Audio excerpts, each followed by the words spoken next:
মুখ্যমন্ত্রী নোটিশে আনা উচিত, এই রকম কিছু বিষয় থাকলে এক লাইনে বলতে পারেন, আমি শুনতে রাজি আছি। যদি না থাকে তাহলে আমি স্পিচ দেব।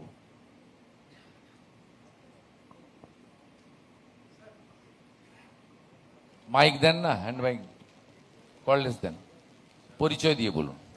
স্যার, আমার নাম শৈবাল কান্তি দাস। আমি ডিপিএল দুর্গাপুর প্রজেক্টস লিমিটেডের ম্যানেজিং ডাইরেক্টর। আমাদের স্যার অ্যাকচুয়ালি আমার যেটা নিবেদন, আমি খুব ছোট্ট করে বলছি, সেটা হচ্ছে যে এটা 1961 সালের কোম্পানি, আপনিও জানেন। এটা রিস্ট্রাকচারিং হয়েছে 1 জানুয়ারি 2019 সাল থেকে। কিন্তু যে কোনো কারণেই হোক, এই সংস্থাটি এমনি খুব অর্থনৈতিকভাবে খুবই দুর্বল অবস্থায় আছে, এটা আপনার সমস্তই জানা। এবং কিন্তু আমরা যখন রিস্ট্রাকচারিং হয়েছে ওই সময় কিন্তু এই কোম্পানিটি সরকারি সহায়তাটা প্রায় পাইনি বললেই চলে। আমরা সরকারের থেকে এখন এতদিনে ক্যাশ ফ্লো বলতে আমরা শুধু পেয়েছি 300 কোটি টাকার একটা ইন্টারেস্ট ফ্রি লোন পেয়েছি, এছাড়া কিন্তু এ ব্যতি রেখে কিন্তু আমরা কিছু পাইনি। এবারে আপনাকে একটা জিনিস আপনার নজরে আনতে চাইবো, সেটা হচ্ছে সংস্থাটি যেভাবে চলতো গত 2 বছরে কিন্তু একটা উদাহরণ দিলে আপনি বুঝতে পারবেন। প্ল্যান্ট লোড ফ্যাক্টর এর আগে 50%-এ চলতো, গত 2 বছরে 80% প্ল্যান্ট লোড ফ্যাক্টরে চলছে। আমার মনে হয় এইটুকু বললেই আমার থেমে যাওয়া উচিত। কিন্তু এটার জন্য আমাদের একটু অর্থনৈতিক একটু সাহায্য দরকার। আমাদের স্যার 2-3টে প্রপোজাল দেওয়া আছে অলরেডি। এইগুলোকে আপনি যদি দেখেন, আমি আর এগুলো বিস্তারিত বলছি না, তাহলে দেওয়া আছে মানে কোথায় দেওয়া আছে? স্যার, যেটা হচ্ছে এইখানে ডিপিএল এর প্রায় 1,200 কোটি টাকার লোন ছিল যখন দুটো ইউনিট তৈরি হয়েছিল। সেই লোনটা পরিশোধ করবার জন্য স্যার WBIDFC থেকে লোন নেওয়া আছে। তাতে লোনের জন্য মাসে লোনের ক্যাপিটাল দিতে চলে যাচ্ছে 20 কোটি, আর ইন্টারেস্ট দিতে চলে যাচ্ছে 17 কোটি। সরকারের কাছে কি প্রপোজাল আপনারা পাঠিয়েছেন? না আমরা পাঠান? প্রপোজালটা দিয়েছি স্যার, যে যদি এই IDFC তার কাছ থেকে লোনটা অফ করে দিয়ে যদি পুরো টাকাটা রাজ্য সরকার দিয়ে দেয়, তাহলে সুদটা দিতে হয় না, আমরা প্রিন্সিপালটা ফেরত করে দেবো। সুদের ভারতী বোঝাটা চলে গেলে সংস্থাটা ঘুরে দাঁড়াতে সুবিধা হবে। এটা ফিনান্স ডিপার্টমেন্টে সকলে জানে, আমি আগেও দিয়েছি, আবার দিন দুয়েক আগেও দিয়েছি। এটা একটু পজিটিভলি সুন্দর করে নোট বানিয়ে MOS কে একটা কপি দেন, আর আমার এখানে যিনি OSD আছেন, ঠিক স্যার, রণজয় বাবু, ওর ঠিক কাছে। আছে, ঠিক আছে, রাইট স্যার। ধন্যবাদ স্যার। স্যার, আমাদের এমডি সাহেব,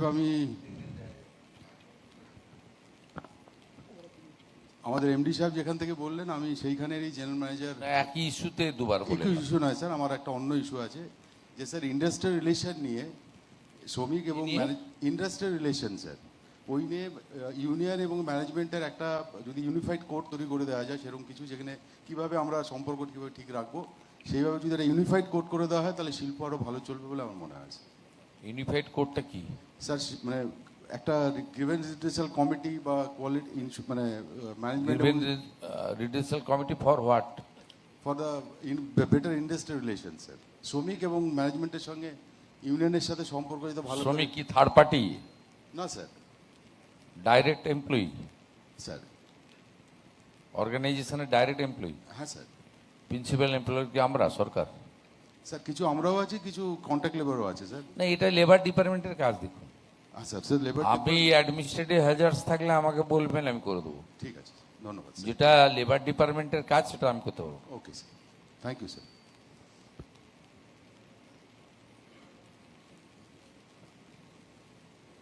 তাহলে আমি বলিনি, আপনি বলবেন কিছু? স্যার নমস্কার স্যার, অনেক ধন্যবাদ জানাই এই সুযোগটি পাওয়ার জন্য। আমি জয়ন্ত বিশুই, জেনারেল ম্যানেজার মাইন্স, ডিপিএল। আমি মাইন্সে যে আমাদের টোটাল ক্যাপাসিটি আছে পিআরসি, সেটা হলো 1 মিলিয়ন টন, এবং আমরা সেটা অ্যাচিভ করছি। কিন্তু এখানে আমাদের কয়েকটি প্রজেক্ট চলছে, যেমন আমরা 2টো গ্রামের রিহ্যাবিলিটেশন প্রোগ্রাম নিয়েছি, আর মাইন বাউন্ডারির মধ্যে দিয়ে একটি স্টেট হাইওয়ে 9 গেছে, তার 3 কিলোমিটার রাস্তা আমরা ডাইভারশন করছি। তো এই ডাইভারশন করতে গিয়ে আমাদের মোর দেন 90% ল্যান্ড পেয়ে গেছি, আমরা কিনতে পেরেছি, কারণ রাতি ল্যান্ড আছে এগুলো ম্যাক্সিমাম, এবং সেখান থেকে বা গভর্নমেন্ট ল্যান্ড যা ছিল সেগুলো তো আমাদের প্রবলেম কিছু নেই। কিন্তু মিনিমাম একটা পোর্শন, সে 1.124 একর মতো ল্যান্ড আছে, যেগুলো আমরা রাতিরা দিতে চাইছে না। তার কারণ আমাদের সরকারিভাবে যা রেট আছে সে রেটে তারা ইন্টারেস্টেড হচ্ছে না। আমার এখানে প্রপোজাল একটা আছে, আমি এটা বলতে চাইছি, যদি অ্যাকুইজিশনের মাধ্যমে এই সমস্ত বড় প্রজেক্টে যদি আমরা জমি নিতে পারি তাহলে মনে হয় এই কাজগুলো খুব সত্বর শেষ করতে পারবো এবং আমাদের মাইন্ডসের প্রোগ্রেসটাও খুব সহজে হতে পারে। ধন্যবাদ। স্যার পিডাব্লিউডি খুব ভালো করে দিয়েছে, সামান্য একটা পোর্শন বাকি। না না, আমাদের অ্যাকুইজিশন যেটা লেফট ফ্রন্টের ওইসব ভুল নীতিতে যাবেন না। আমরা ল্যান্ড পারচেজ পলিসি করে নিতে পারি, ল্যান্ড পারচেজ আমরা করে নিতে পারি। এটা আপনি করুন, মিস্টার সুরেন্দ্র গুপ্তা আছেন, ল্যান্ড সেক্রেটারিকে বলুন। আমরা এই 2013 সালের ল্যান্ড পারচেজে ঢুকে গেছি, সবাই মানে ভালো রেটের জমি দিয়ে দিচ্ছে, এবং সেক্ষেত্রে এডিএসআর এর রেট বাঁধতে হবে এমন কোনো বাধ্যবাধকতা নেই। সেটা ক্রেতা বিক্রেতার মধ্যে নেগোশিয়েট করেই আমরা প্রচুর ইন্ডাস্ট্রিকে দিতে পারছি এখন। ডাইরেক্ট ল্যান্ড পারচেজ 2013 আইন, যেটা আগের সরকার অ্যাকসেপ্ট করেনি, আমরা অ্যাকসেপ্ট করেছি।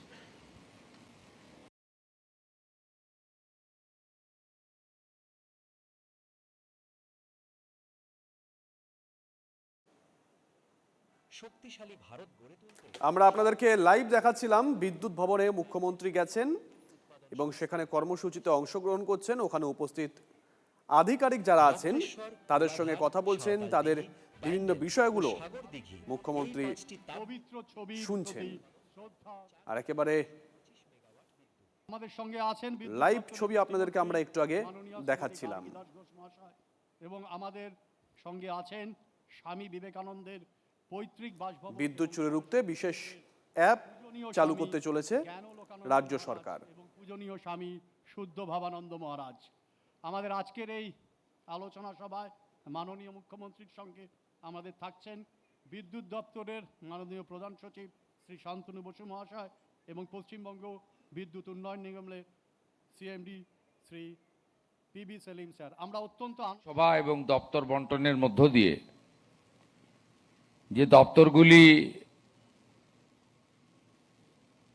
আমার হাতে আমি রেখেছি তার মধ্যে বিদ্যুৎ দপ্তর একটি অন্যতম। আপনাদের সঙ্গে এইভাবে বর্ধিত আকারে 9 সপ্তাহের সরকার আমি বসার একটা সুযোগ নিয়েছি।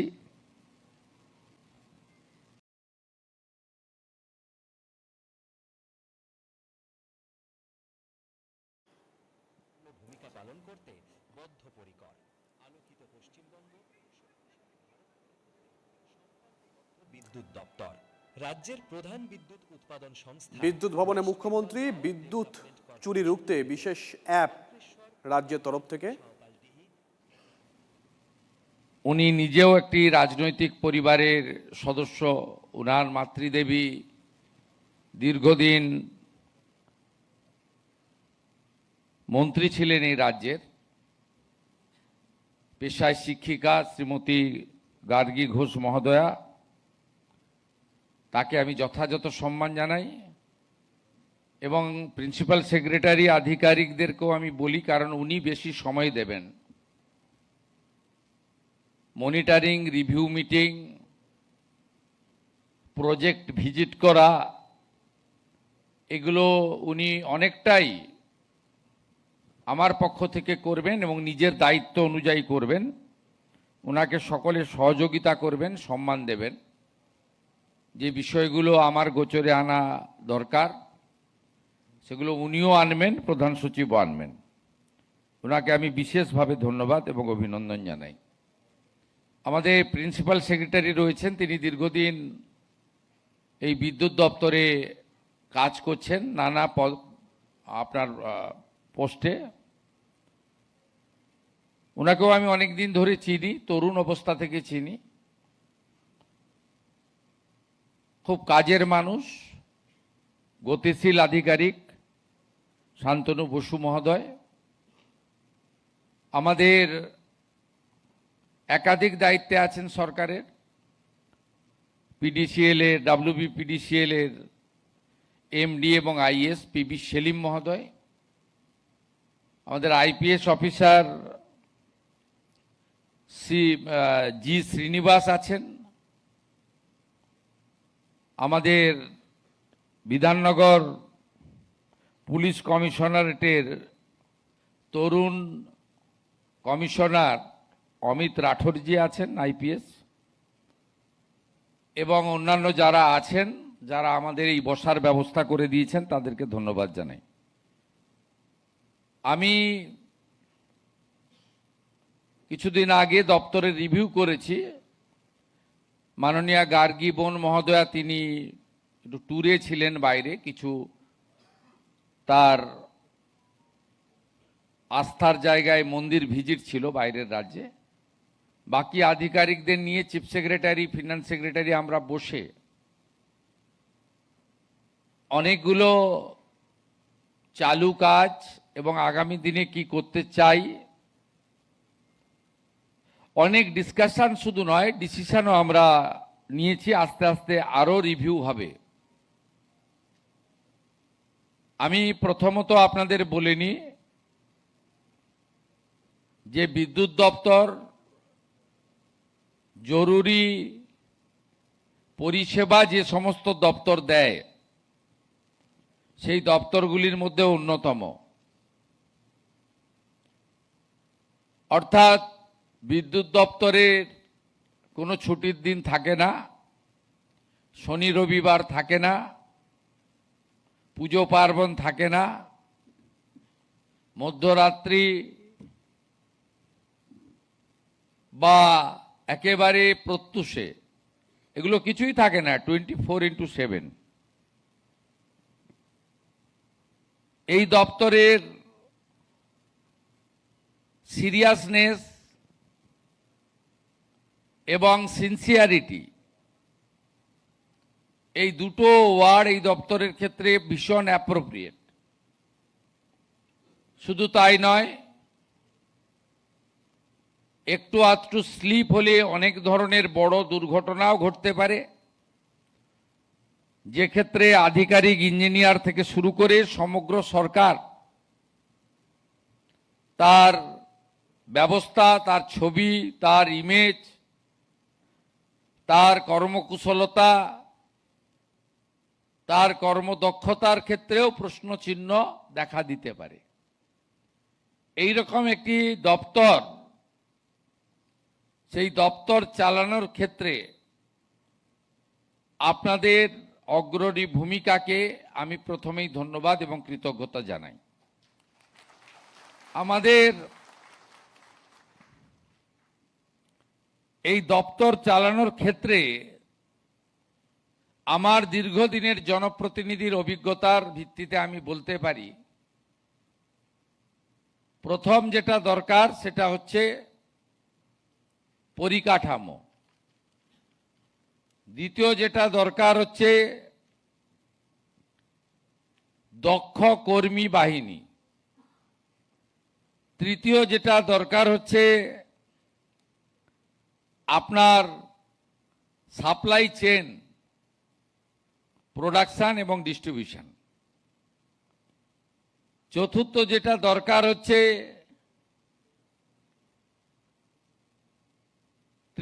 ত্রিস্তরে যে ব্যবস্থা রয়েছে, অর্থাৎ ইন্ডাস্ট্রিয়াল, কমার্শিয়াল, ডোমেস্টিক, এই ত্রিস্তরে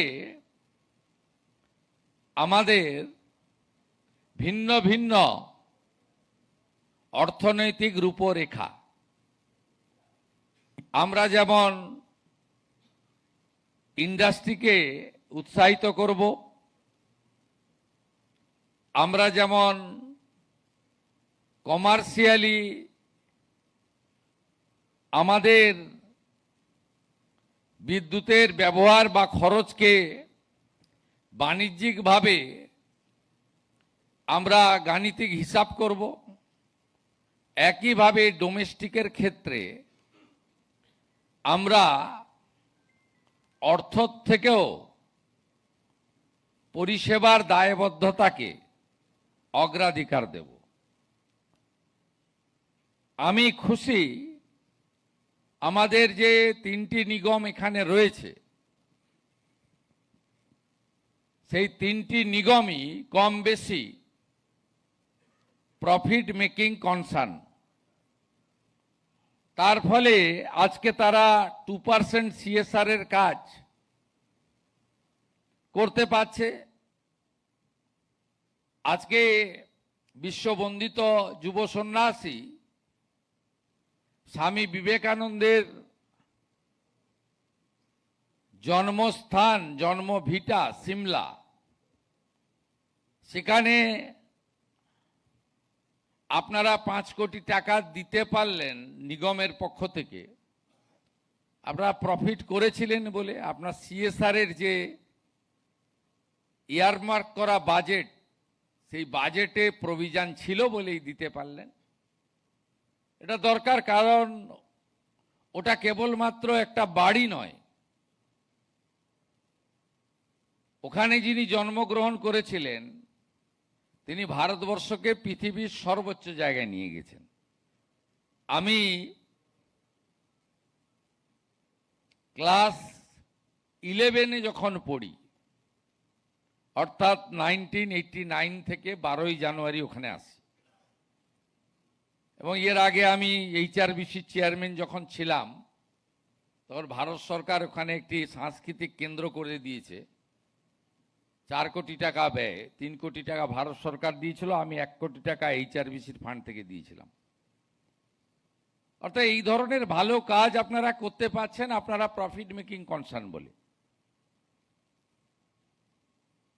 আমি আপনাদের বলবো, যেখানে যেখানে সাবস্টেশন করা দরকার, পেন্ডিং রয়েছে, দ্রুততার সঙ্গে পরিকল্পনা করুন। যা আছে তাকে তো রক্ষণাবেক্ষণ করতে হবে, নতুন সাবস্টেশন বাড়াতে হবে। এর ফলে এমনি এই রাজ্যের শিল্পে অনেক দিন ধরেই খরা চলছে, বিদ্যুৎ উদ্বৃত্ত। এই উদ্বৃত্ত বিদ্যুৎ থাকা সত্ত্বেও সাবস্টেশনগুলি ঠিকঠাক মতো জমি কেনা যায়নি, জমি পাওয়া যায়নি, সরকারের অন্য দপ্তরের সঙ্গে সমন্বয় সাধন করা যায়নি। এর ফলে লো ভোল্টেজের সমস্যা, কোথাও কোথাও 4 ঘন্টা 6 ঘন্টা রাজ্যে বিদ্যুতের কোনো ঘাটতি না থাকা সত্ত্বেও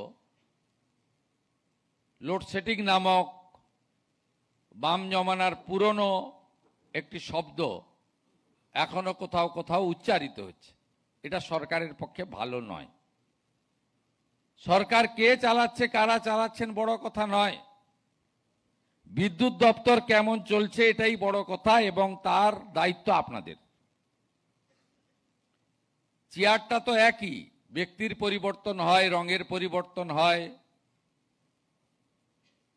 বিচারধারার পরিবর্তন হয়, ভারতবর্ষের সুমহান গণতান্ত্রিক ব্যবস্থা এটা আছে, কিন্তু এই দপ্তরকে নিজের পরিবারের মতো আপনারা ভালোবাসেন। তাই সাবস্টেশনগুলো তৈরি করা দরকার, এবং নিচের তলায় যেখানে যেখানে আমাদের সেই PDCL এর হোক বা ডিস্ট্রিবিউশন সেন্টার হোক, অনেক রিমোট জায়গায় আছে, সেখানে যে কর্মচারীরা, ইঞ্জিনিয়াররা তারা থাকেন, তাদের আবাসের প্রতিও যত্ন দপ্তরকে নেওয়া উচিত। তারা কিভাবে আসছেন, কিভাবে থাকছেন ঝড় ঝড়ের মধ্যে, তাদের বিষয়গুলোকে দপ্তরকে দেখা উচিত। এইভাবে একেবারে মাইক্রো লেভেলে কোথায় কোথায় কি করা দরকার, এই বিষয়ে আমাদের উদ্যোগ গ্রহণ করা উচিত বলে আমার মনে হয়েছে। এর সাথে সাথে ভারতবর্ষে সবচেয়ে কম মনে হয় সিটিতে যেখানে আন্ডারগ্রাউন্ড কেবল আছে, এটা পশ্চিমবঙ্গে।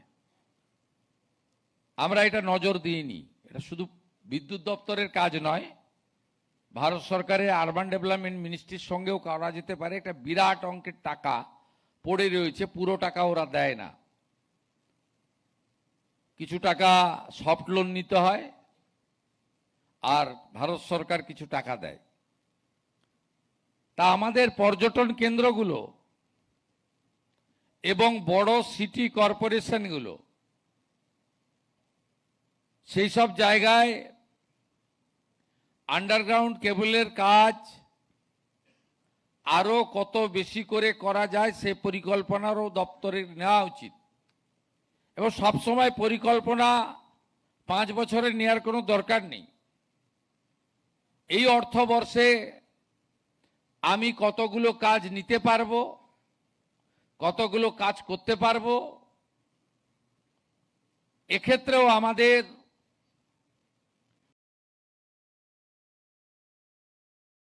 যে পুরনো তৈরি কাজকে আপগ্রেড করব, তার প্রয়োজনীয় অনেক দিন, বছরের পর বছর হয়ে গেছে, তাকে সুন্দর করে রিনোভেশন করব, রিপেয়ারিং করব, এটা প্রথম। দ্বিতীয় হচ্ছে উন্নয়ন একটা কন্টিনিউয়াস প্রসেস। 11 সালে যারা ছেড়ে দিয়ে গেলেন তারাও কিছু কাজ করতে করতে ছেড়ে দিয়ে গেছেন। এই 15 বছর যারা ছিলেন তারাও হয়তো কিছু কাজ করতে করতে হাফ ডান করে ছেড়ে দিয়ে চলে গেছেন। তাদের নীতিতে ভাতা দেওয়াটা প্রায়োরিটি ছিল। তাই এই ধরনের অনেক দপ্তরই ওভারলুক হয়েছে। PWD, irrigation, power, horticulture, food processing, forest, fisheries, অসংখ্য দপ্তর ওভারলুক হয়েছে। তার ফলে ওই হাফ ডান হয়ে যে কাজগুলো আছে সেগুলোকে সম্পূর্ণ করা আমার সেকেন্ড প্রায়োরিটি। থার্ড প্রায়োরিটি, আমি ডিসেম্বরের মধ্যে কোন কাজগুলো করব তার ডিপিআর বানানো, আরএফপি তৈরি করা, টেন্ডারে একদম ট্রান্সপারেন্ট টেন্ডারে চলে যাওয়া, টেকনিক্যাল বিট কোয়ালিফাই করলে ফিনান্সিয়াল বিট খোলা, এই বিষয়গুলো ডেভেলপমেন্টের ক্ষেত্রে, নতুন ব্যবস্থার ক্ষেত্রে আমাদেরকে অগ্রাধিকার দিতে হবে। এবং বাজেটে যে অর্থ আমাদের দেওয়া হয়েছে সেই অর্থ আপনারা যখন যখন যেমন চাইবেন পেয়ে যাবেন। ফাইল আমার মাধ্যমে যাবে এমওএস হয়ে, আমি সেটা দিয়ে দেব। আপনার কাছে এক্ষুনি যে ফান্ড আছে তার ইউটিলাইজেশনটাও আপনাকে আগে দিতে হবে। এর সাথে বিপুল সংখ্যক ইঞ্জিনিয়ারের পোস্ট ফাঁকা, থার্ড পার্টি দিয়ে বিদ্যুৎ দপ্তর চলছে। এখানে হাই স্কিল্ড এবং সেমি স্কিল্ড আমাদের মেধাযুক্ত ইঞ্জিনিয়ার দরকার। গত বছর পর্যন্ত পশ্চিমবঙ্গে ইঞ্জিনিয়ারিং কলেজগুলোতে 30%-এর বেশি অ্যাডমিশন নেয়নি, মুখ ঘুরিয়ে নিয়েছিল। কেন জানি না, এই সরকার আসার পরে এইচএস এর রেজাল্ট বেরিয়েছে এবং এইচএস এর রেজাল্ট বেরোনোর পরে 3 দিনের মধ্যে আমরা অ্যাডমিশন শুরু করেছি। এবারে পশ্চিমবঙ্গে আপনাদেরও ইঞ্জিনিয়ারিং কলেজ রয়েছে কোলাঘাটে। আপনারা ডাটা দেখবেন, আমি সোশ্যাল মিডিয়াতেও দিয়েছিলাম, 100% ইঞ্জিনিয়ারিং এর সিট ফিল আপ হয়ে গেছে। তার মানে সবাই ভাবছে যে এরা নিয়োগ টিয়োগ করবে। এবারে বাবা মারাই তো উৎসাহিত করেন। এর আগে বাবা মারা বলতো বেশি পড়ে লাভ নেই, রিড অ্যান্ড রাইট, 10 পর্যন্ত পড়ে, কারণ খরচ আছে তো। একটা মোটা বই কিনতে গেলে তো 500 টাকা লাগে, একটা ভালো ল্যাপটপ কিনতে গেলে 35-40 হাজার টাকা লাগে, একটা ট্যাব কিনতে গেলে 14,000 টাকা মিনিমাম লাগে। এসব করে কি হবে, ইনভেস্ট করে, তারপরে সেমিস্টারের টাকা ইত্যাদি ইত্যাদি। তা হয়েছে, এর ফলে এরা যে এবছর ভর্তি হয়েছে এবছরে ইঞ্জিনিয়ারিং চাকরি পাবে তা নয়, কোর্স কমপ্লিট করতে হবে। আমরা চাই আপনাদের ভ্যাকেন্সিও যে আছে সেটা করতে। একটা আন্ডার প্রসেস আছে, আমি এই পদ্ধতি সমর্থন করি না যেটা ডিপার্টমেন্ট রিক্রুট করছে। এটা 100% ফেয়ার হতে পারে না। মন্ত্রীদের ইন্টারভেনশন ছিল। আপনি যদি এই পদ্ধতিতে চালান, আমি জানি না আমার দপ্তর থেকেও ইন্টারভেনশন হয়ে যেতে পারে। এমন কেউ এসে রিকোয়েস্ট করলো, একটু দেখে নেন তো। মন্ত্রী দেখে নিতে বলা মানেই তো অর্ডার। আপনাদের যা আন্ডার প্রসেস আছে রিক্রুটমেন্ট চলুক, আমি পরের আন্ডার রিক্রুটমেন্ট পুরোটা বের করে পিএসসিতে দিয়ে দেবো। কারণ আমি ইঞ্জিনিয়ার নিয়োগের ক্ষেত্রে খুব বদনাম হয়ে গেছে রাজ্যের। এই 26,000 শিক্ষক শিক্ষিকার চাকরি, মিউনিসিপ্যাল রিক্রুটমেন্ট স্ক্যাম সব মিলিয়ে ভীষণ বদনাম হয়ে গেছে। আপনি তো আফটার অল বাঙালি, বাঙালির মেধা কিন্তু ওয়ার্ল্ড ফেমাস। আপনি কেন ঢুকবেন? আমি তো অ্যাটেন্ডেন্ট পাই, অ্যাটেন্ডেন্টে ঢোকাবো আমার পছন্দের কোনো লোক বা কোনো সহযোগী থাকলে। আমি কেন ইঞ্জিনিয়ারিং এই হাই স্কিল্ড লোকজনে কেন ইন্টারফেয়ার করব? আপনারা শুনলে খুশি হবেন, school service commission, college service commission, under process PSC, কোনো পলিটিক্যাল লোক থাকবে না। এসএসসি থেকে সিএসসি থেকে হাঁটিয়ে দিয়েছে। দূষণ নারিয়ালা চেয়ারম্যান হয়েছে স্কুল সার্ভিস কমিশনে। পিএসসিও তাই করব, কিন্তু যেটা প্রসেসে আছে শান্তনুবাবু বলেছিল, আমি ওটা করে নিতে বলছি। ওটা নিয়ে আর এক্ষুনি আর কিছু বলছি না। তো পরে আমি একদম মেধাযুক্ত লোকজনকে এখানে ইনভাইট করব। দপ্তরটাকে ভালো বানাতে হবে। হিউম্যান রিসোর্স সবচেয়ে বড় জিনিস একটা দপ্তরের এবং একটা পরিষেবার ক্ষেত্রে। এবং আপনারা অনেকে অনেক দিন এক জায়গায় রয়ে গেছেন, ট্রান্সফার পলিসি থাকা উচিত। আমি লিস্ট করতে বলেছি, 3 বছরের বেশি থাকলে, যাদের 1 বছর রিটায়ারমেন্টে বাকি আছে আমি টাচ করব না। কিন্তু 3 বছরের বেশি যারা আছেন একটু ভাবতে হবে। এক্সেপশন থাকবে, কেউ পেশেন্ট থাকলে বা কারোর কোনো অসুবিধা থাকলে আমি কনসিডার করব, এমওএসও কনসিডার করবে, কিন্তু একটা পলিসি থাকা উচিত। এখানেও অনেক কিছু ঘটে, আমি কিছু শুনতে পাই। আমি তো ফিল্ডে থাকা লোক। তা মুখ্যমন্ত্রী ছাড়া সব পদই আগে হয়ে গেছিল। লাস্ট মুখ্যমন্ত্রী ছিল, এটাও জনগণ দিয়ে দিয়েছে। এলওপি হয়েছি, ক্যাবিনেট মিনিস্টার হয়েছি, এমপি হয়েছি, এমএলএ হয়েছি, মিউনিসিপ্যালিটির কাউন্সিলর হয়েছি, চেয়ারম্যান হয়েছি। I started my journey 1988, 34 years I am on the ground. তো ন্যাচারালি আমি এক্ষেত্রেও একটা নীতি থাকা দরকার, এটা আমি আপনাদের কাছে বলবো। আর আপনাদের স্যালারি বা ফাইন্যান্সিয়াল প্রোটেকশনের ক্ষেত্রে যারা তো সরকারের ডাইরেক্ট এমপ্লয়ি, তাদের ক্ষেত্রে রাজ্য সরকার তো ভাবতে শুরু করেছে। আমরা সুপ্রিম কোর্টের অর্ডারে কিছু কিছু এরিয়ার ডিএস আগে সরকার শুরু করে দিয়ে গেছিল, আমি অনেকটা এগিয়ে দিয়েছি। বাকিটাও আস্তে আস্তে এরিয়ার ডিএ আমরা দিয়ে দেবো, যেমন যেমন আমাদের সুপ্রিম কোর্টের যে কমিশন হয়েছে তাদের ডাইরেকশন মতো। আমরা প্রথম 8 থেকে 15 আগের সরকার কিছু দিয়ে গেছিল, আমি এসে অনেকটা দিয়ে দিয়েছি। বাকি 15 থেকে 19 এটাও আন্ডার প্রসেস আছে। রিটায়ারমেন্ট লোকদের আগে দিচ্ছি, দিয়ে আস্তে আস্তে করে দেবো। 20% দিয়ে আমরা 42% গ্যাপ আছে বাজেটে, 20% ডিক্লেয়ার হয়েছে। এবং ওটা অক্টোবর মাস যেহেতু পুজোর মাস, আপনারা অ্যাডভান্স বেতন পাবেন, তার সঙ্গে আমরা মার্চ করে দিয়ে দেবো। 20% দিয়ে বেড়ে যাবে অক্টোবর থেকে। এসেই গেল knocking the door. Pay commission 7th বানিয়ে দিয়েছি, ওই টার্মস অ্যান্ড রেফারেন্স তৈরি হয়ে গেছে, তার ডিসকাশন চলবে। মাস 6 তো মিনিমাম লাগে। যখনই দিয়ে দেবে আমি চেষ্টা করব এই ফাইন্যান্সিয়াল ইয়ারের শেষের দিকে হলেও 7th পে কমিশন। এর আগেও যে 6th পে কমিশন হয়েছে সেটা আমি তখন উদ্যোগ নিয়ে করেছিলাম। 2015-তে আমাদের অভিরূপ সরকারের কমিটি তৈরি হয়েছিল, আমি 16-তে মন্ত্রী হয়েছিলাম। এই কমিটি অনেক দিন সময় লাগিয়েছে। আমি 19-এর শেষের দিকে দিদেন সিএমকে বলেছিলাম, আপনি এতদিন পে কমিশন, হার্ডলি 1 বছর লাগে, 6 মাসও করা যায়, 1 বছর লাগে। আমাকে তখন উনি বলেছিলেন যে অর্থমন্ত্রী বলছেন যে কমিশনের রিপোর্ট রেডি নেই। আমি ভুল কথা বলছি, আপনি কমিশনের চেয়ারম্যানকে জিজ্ঞেস করুন। তো উনি জিজ্ঞেস করেছিলেন আমার সামনে ডেকে, কমিশনার বলেছিলেন যে অর্থমন্ত্রী বলেছেন যে রিপোর্টটা জমা দিতে না, টাকা নেই।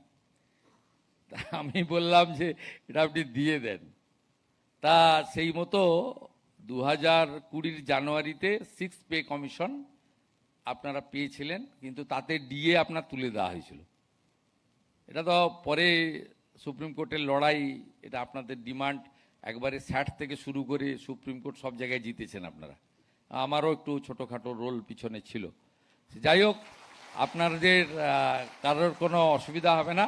আর বাকি যারা থার্ড পার্টি পাচ্ছেন, ওয়েবেলের মাধ্যমে নিয়োগ হয়েছে বা অন্যান্য, এদেরও রিভিউ আমাদের সেলিম সাহেব এবং শান্তনু বসু মহোদয়ের করা উচিত। কারণ আমরা সব জায়গায় দেখছি, দেখুন যারা কাজ করবে তাদেরকেও ভাবতে হবে। কিন্তু আমরা ছোট ছোট কাজ করেছি, এগুলো সব সরকারের ভাবা উচিত। যেমন আপনাদের এই পেমেন্ট সংক্রান্ত না, কিন্তু অর্থনৈতিক সংক্রান্ত।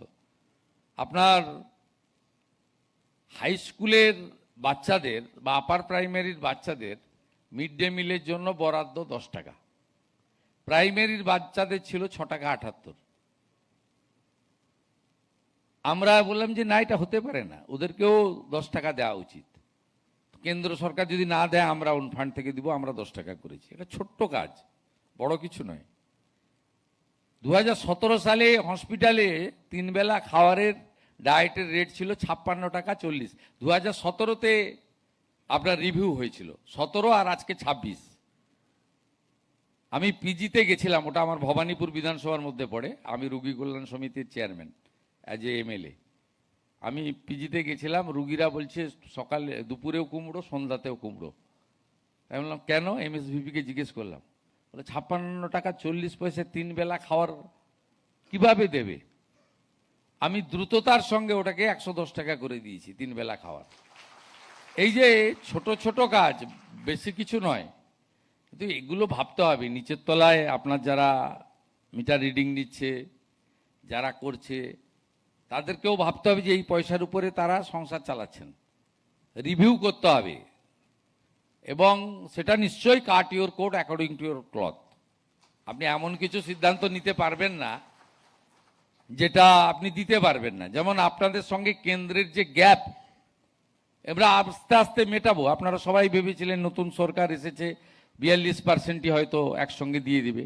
আবার বাজেটের 2 দিন আগে সোশ্যাল মিডিয়াতেও ঘুরছিল 10% দেবে। 10ও দিইনি, আর 42ও দিতে পারিনি। আমি যতটা হিসাব টিসাব করে এমন কিছু করেছি যাতে দিতে পারি।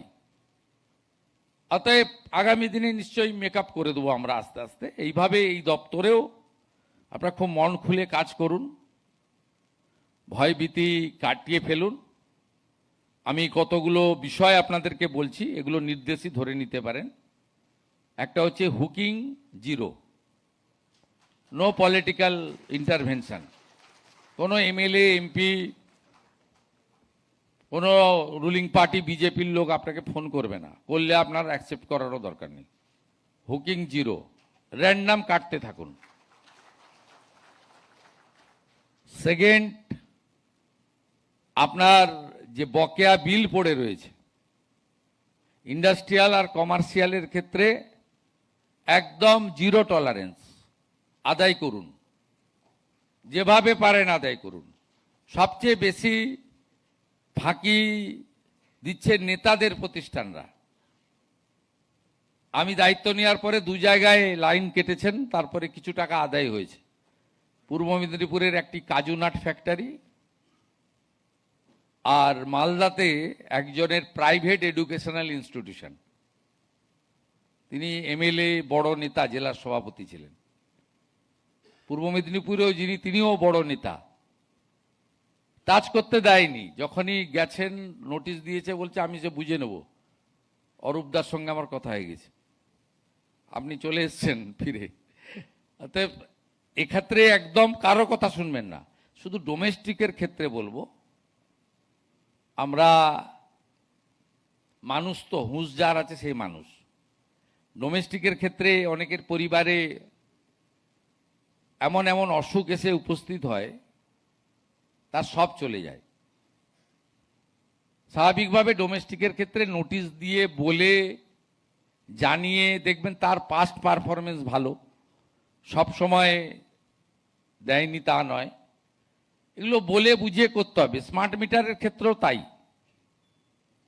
আমরা আস্তে আস্তে শুরু করেছি, government institution, government schools and government employee, আস্তে আস্তে আস্তে আস্তে দেখবেন ওখানেও আপনার মিসকনসেপশন, বিশেষ করে লেফটিস্টরা, তারা এগুলো এটা নিয়ে বেশি করে। কিন্তু আজকে ত্রিপুরাতেও করেছিল, এখন ত্রিপুরাতে সব জায়গায় স্মার্ট মিটার হয়ে গেছে, কোনো নেগেটিভ কিছু নেই। একটা এক্ষেত্রেও আমারও বক্তব্য ছিল, আমি এলওপি যখন ছিলাম বলেছিলাম আলোচনার মাধ্যমে ধীরে ধীরে এগোন, লোক যখন বুঝতে পারবে যে এতে কোনো নেগেটিভ হয় না, আজে বাজে বিল আসে না, তার একটা গ্রিভেন্স সেল থাকবে, তার কোথাও আপনার খুব খারাপভাবে অ্যাব্রাপ্ট বিল এলে তিনি রিড্রেসাল সেলের সাপোর্ট পাবেন, হটলাইন অনলাইন আপনার অভিযোগের একদম ডেডিকেটেড নাম্বার, একটা ব্যবস্থা থাকলে ধীরে ধীরে ধীরে ধীরে দেখবেন ঠিকঠাক হয়ে যাবে। তাই হুকিং, কমার্শিয়াল ইন্ডাস্ট্রিয়ালের ক্ষেত্রে পেন্ডিং বিল আদায় এবং ধীরে ধীরে স্মার্ট মিটারের ক্ষেত্রে করা। আর বিকল্প শক্তি যেহেতু কোরিলেটেড, কারণ আপনার এক্সেস যে পাওয়ারটা তৈরি হবে সৌর বিদ্যুতে, সেটা আপনার গ্রিডে যদি আমরা না দিতে পারি, থ্রো করতে না পারি, তাহলে তো সেই প্রজেক্ট ফেল করবে। যদিও এটা টেকনিক্যাল সাবজেক্ট, কিন্তু প্র্যাকটিক্যালি এটা আমার মনে হয়েছে। এই জন্য আপনাদের সঙ্গে, আপনাদের WBSEDCL বা ইত্যাদি আপনাদের সঙ্গে এই নন কনভেনশনাল এনার্জি এটাও কোরিলেটেড। সবচেয়ে বেটার কাজ মহারাষ্ট্র করেছে, 26 লক্ষ প্রধানমন্ত্রী সূর্যঘর, সবচেয়ে ভালো। আগে সরকার নেয়নি, কেন নেয়নি আমি জানি না, আমরা নিয়েছি, আমাদের 1 লাখ মাত্র কোটা দেওয়া হয়েছে। আমার বিশ্বাস আমরা অনেক বেশি করতে পারবো। একটা প্রবলেম আছে, সাবসিডি কিছু আপনার গ্রাহককে লাগাতে হচ্ছে টাকা, সেক্ষেত্রে SC STদের ক্ষেত্রে আমরা অ্যাডিশনাল 15,000 টাকা, 100 ইউনিটে 5,000 করে টাকা দেওয়ার সুযোগ রেখেছি। আমরা ভাববো, আপনারা কেসগুলো তোলার চেষ্টা করুন। আজকেও একটু পরে আমাদের 1800 বাড়িতে আমরা নবান্ন সভাগৃহ থেকে সুইচ দেব। এটা ছোট্ট প্রোগ্রাম, কিন্তু মেসেজটা হচ্ছে যে আমরা প্রধানমন্ত্রী সূর্য ঘরে বিকল্প শক্তিতে ওয়েস্ট বেঙ্গল আজ থেকে এন্ট্রি নিল। It's a message.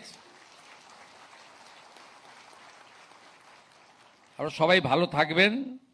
আমি চেষ্টা করব মাসে একদিন বিদ্যুৎ ভবনে 1-2 ঘন্টা এসে বসার।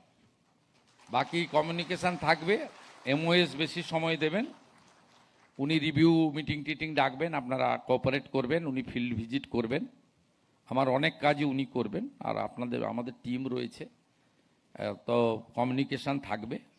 চিফ সেক্রেটারির নেতৃত্বে আধিকারিকরাও খুব ভালো কাজ করছে। সবাই মিলে আমরা ইউনাইটেডলি কাজ করব। আমাদের পশ্চিমবঙ্গকে আমরা ভারতবর্ষের 1 নম্বর জায়গায় নিয়ে যাব, তার সঙ্গে পাওয়ার ডিপার্টমেন্টও থাকবে।